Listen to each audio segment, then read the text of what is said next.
What happens when evil itself visits a quiet American town on a peaceful Sunday night? When death comes calling for innocent children sleeping in their beds? Welcome to Sherlock Mode. June 9th, 1912. Villisca, Iowa. A town of just 2,000 souls, where neighbors knew each other by name and doors remained unlocked at night. The Moore family had just returned from their children's evening program at the Presbyterian Church. Josiah Moore, a successful businessman, his beloved wife Sarah, their 4 precious children, Herman, Catherine, Arthur, and little Paul, and 2 special guests that night, the Stillinger sisters, Lena and Ina, who had been invited for what should have been a joyful sleepover. As the family settled into their beds that warm June night, none could imagine that a shadow was already watching, waiting, planning something so horrific it would forever stain this peaceful Iowa town with blood. The killer had been patient. Evidence suggests he waited in the family's own attic, smoking cigarettes in the darkness, listening to their footsteps below as they prepared for bed. He knew their routines. He knew their house. Perhaps he even knew them.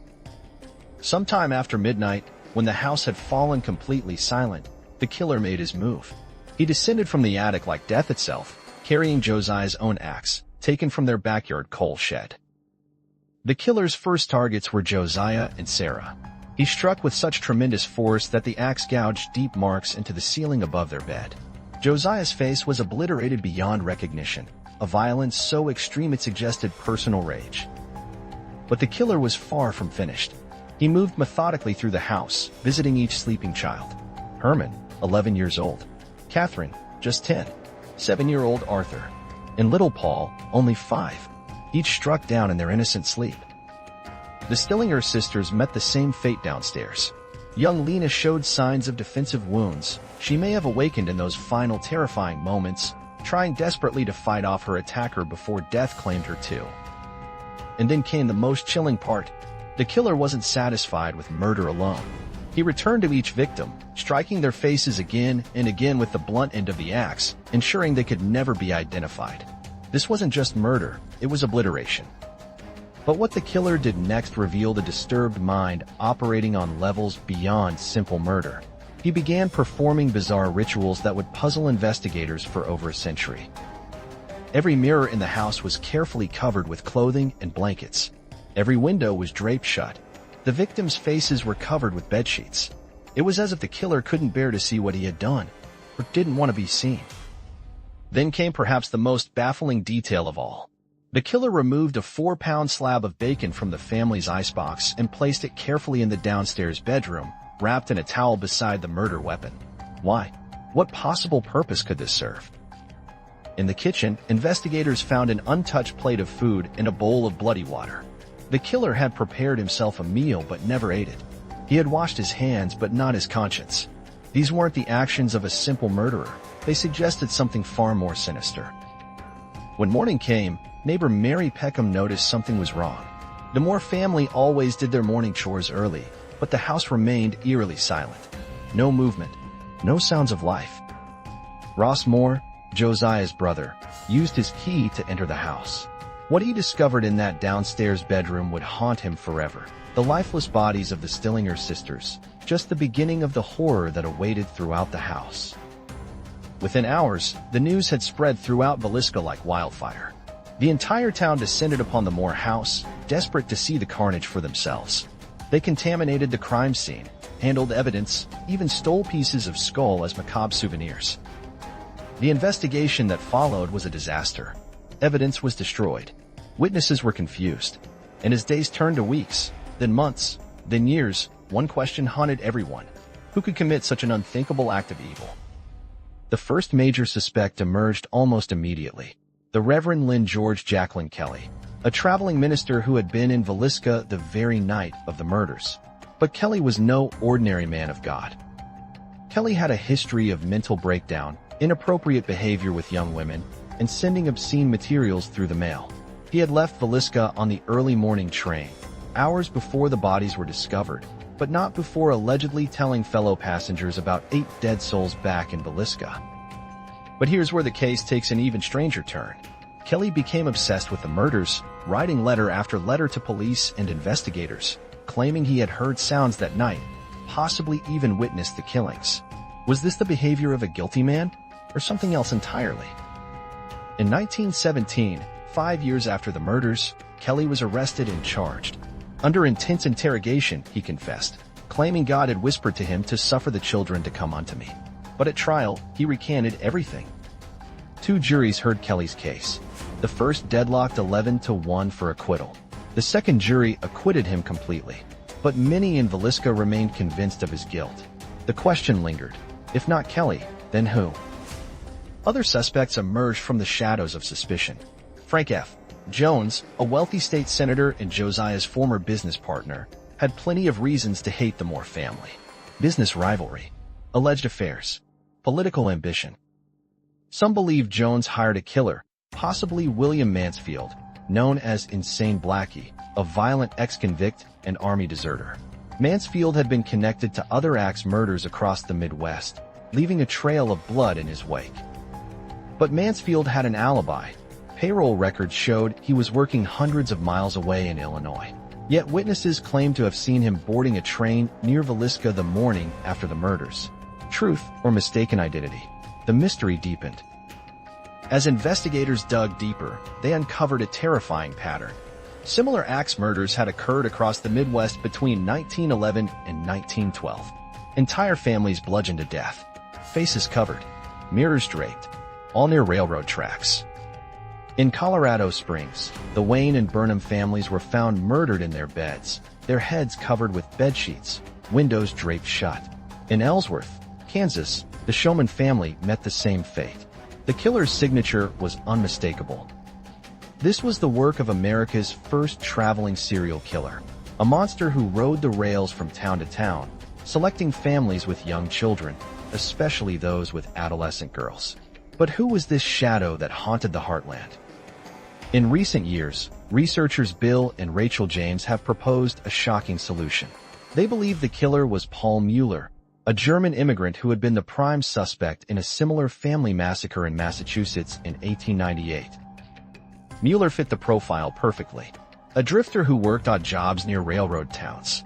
A man with access to tools and weapons. Someone who could blend into communities just long enough to select his victims and plan his attacks. But the Villisca murders contained unique elements that set them apart even from Mueller's other suspected crimes. The bacon, the specific positioning of young Lena Stillinger's body, the extreme mutilation of Josiah's face. These suggested something personal. Some investigators believe the killer knew the Moore family personally. The precision of his movements through the dark house. His knowledge of where to find the axe. The savage focus on Josiah's destruction. This wasn't random violence. It was calculated revenge. Others point to the ritualistic elements as evidence of severe mental illness. The covering of mirrors might suggest the killer couldn't bear to see his own reflection. The positioning of victims could indicate religious delusions or sexual perversion. The bacon remains the most puzzling element of all. Some experts believe it was used for a sexual purpose. Others think it was removed accidentally when the killer searched for bedding to cover mirrors. But the truth died with the killer over a century ago. As the investigation stalled and years passed, the Moore house became a source of fascination and fear. Neighbors reported strange sounds at night. Shadows moving through empty rooms. Some said the spirits of the victims remained trapped within those walls. In the 1990s, the house was carefully restored to its 1912 condition and opened to the public. Paranormal investigators from around the world have documented unexplained phenomena, voices of children, footsteps in empty rooms, cold spots that defy explanation. The house seems to retain the memory of that terrible night. Visitors report overwhelming feelings of sadness and fear. Some have claimed to see the figures of children playing in the upstairs rooms, unaware that they're no longer among the living. But the paranormal activity might not be limited to the victims. Some investigators believe they've encountered the spirit of the killer himself, still stalking the halls of the Moore house, eternally bound to the scene of his greatest crime. The town of Villisca has never fully recovered from that night of horror. The murders changed everything. How people thought about safety, trust, and the evil that could lurk behind familiar faces. The innocence of small-town America died in that house. Families began locking their doors for the first time. Parents checked on their sleeping children multiple times each night. The easy trust that had defined rural life was replaced by suspicion and fear that lingered for generations. The case spawned nearly a decade of investigations, grand jury hearings, and trials. Political careers were made and broken. The Iowa Bureau of Criminal Investigation was created specifically because of the failures in the Villisca case. But despite all the investigations, all the suspects, all the theories, one fact remains unchanged. No one has ever been successfully convicted for the Villisca Axe murders. The killer took his secrets to the grave, leaving behind only questions and grief. The Moore family and the Stillinger sisters were laid to rest in Villisca's cemetery on June 12, 1912. Thousands attended the funeral, the largest in the town's history. Their graves remain a pilgrimage site for those seeking to understand the inexplicable. The headstones bear simple inscriptions, names, dates, and the word murdered.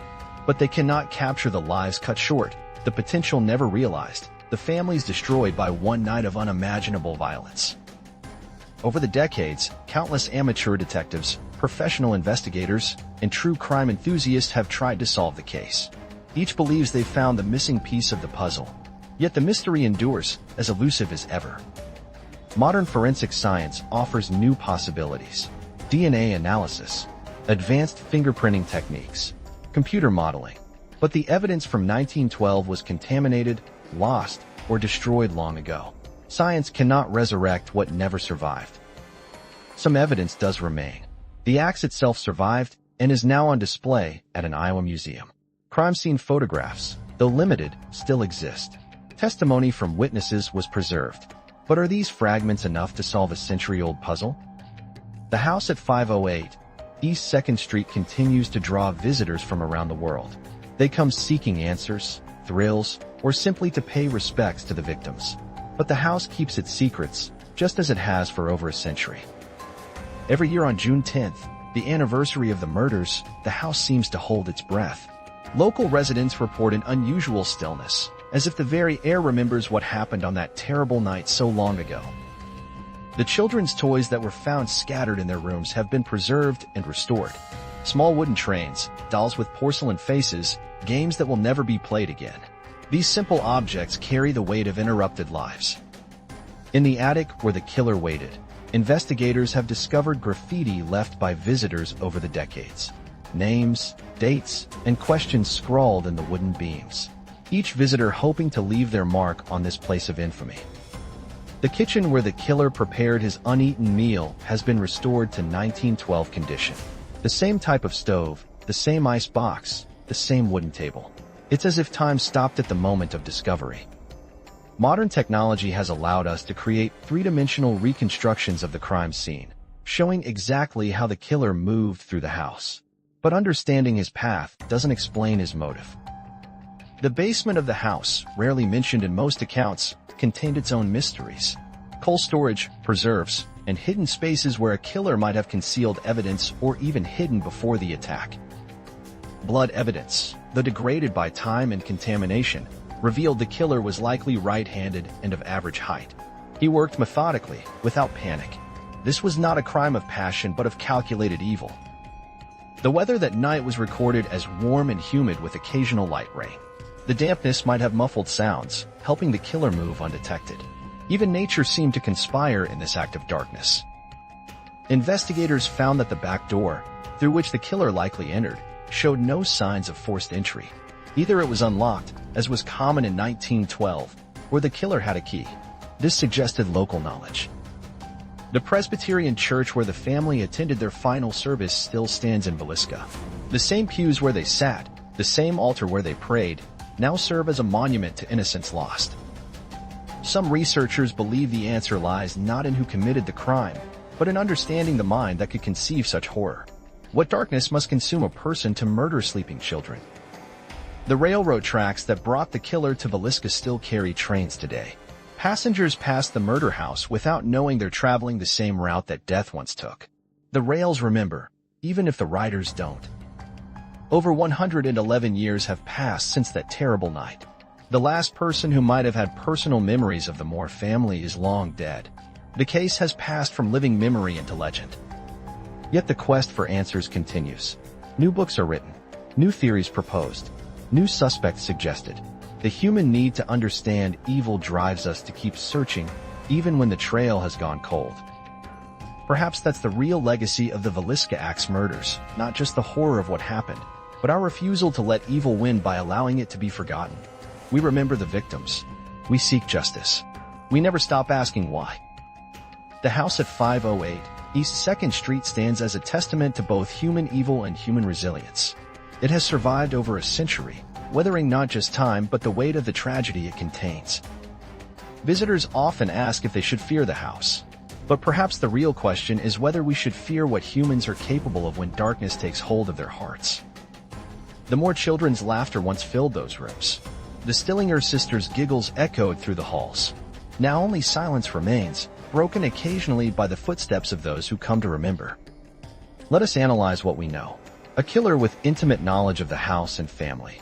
Multiple suspects with means, motive, and opportunity. Evidence of planning and ritual behavior. Yet no conclusive proof against anyone.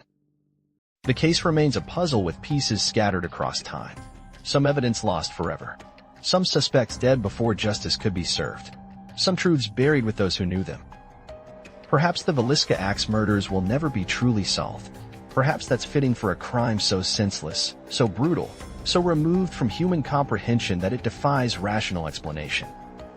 What we can know is this: 8 innocent people lost their lives to violence on June 10, 1912. Their memory deserves more than our morbid curiosity. It deserves our respect, our empathy, and our commitment to never forget. The killer may have escaped earthly justice, but he could not escape the judgment of history. His name, if we even know it, is spoken only with revulsion. The victims' names are spoken with love. In the end, the Villisca Axe Murders remind us that evil exists in our world. But they also remind us that love, memory, and the human quest for justice are stronger than darkness. Light will always return to pierce the shadows. If you enjoyed unraveling this mystery, like and subscribe to Sherlock Mode.